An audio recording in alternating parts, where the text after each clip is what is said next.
فاسألوا أهل الذكر إن كنتم لا تعلمون. Jangan meninggalkan sholat wajib.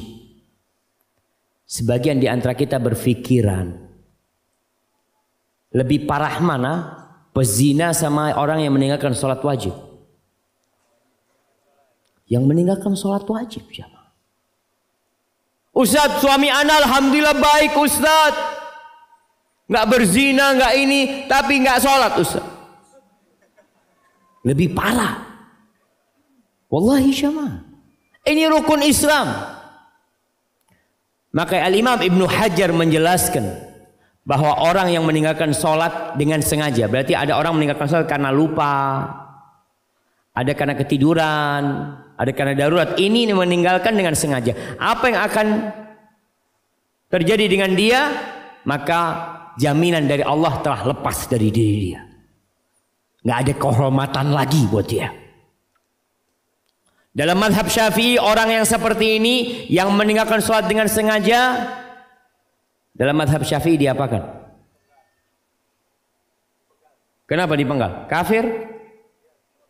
Enggak, kasih hadiahnya. Antum mudah-mudahan berangkat umroh. Dipenggal, dibunuh jamaah, tapi bukan sebagai orang kafir, sebagai hukuman buat dia. Suruh sholat nggak mau, tebas. Dalam mazhab Ahmad bin Hanbal, berarti kalau dia dibunuh sebagai sebuah hukuman, sanksi buat dia, dia masih disolatin, dimandikan, dibungkus, dikafan, disolatin, dikuburkan di kuburan umat Islam. Ini dalam madhab Syafi'i, tapi dibunuh. Sekarang kita melihat banyak orang nggak sholat dibiarin. Padahal madhab kita Syafi'i.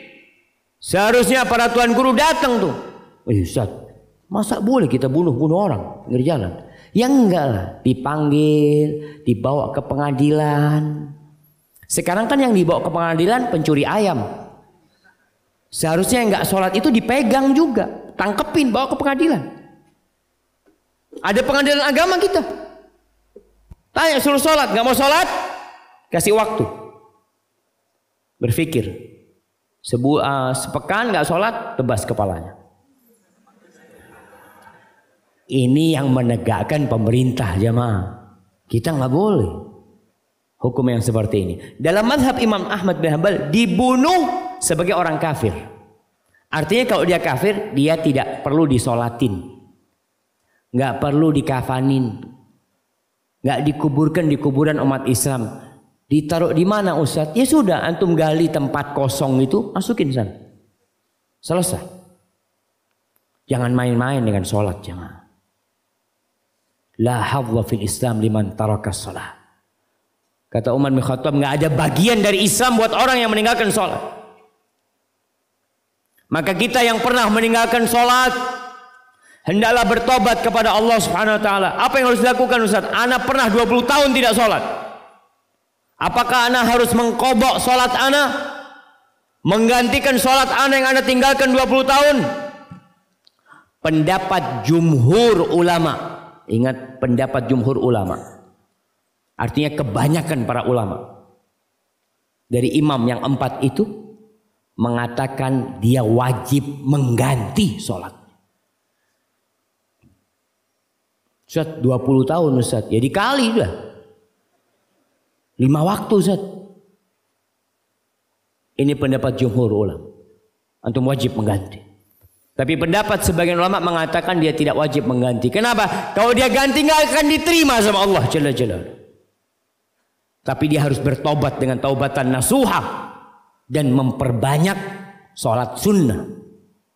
Yang pertama dihisap sholatnya. Ketika antum punya sholat tidak sempurna, maka akan dikatakan halahu min nafilah. Apakah orang ini punya sholat sunnah? Kalau ada, sholat sunnahnya diambil untuk menyempurnakan sholat wajibnya yang mungkin bolong-bolong dulu. Tapi catatannya taubatan nasuha. Jadi kalau antum melihat ada orang yang berpendapat wajib mengqadha sholat, itu pendapat jumhur ulama jamaah. Mereka menggantikan sholat yang dia tinggalkan.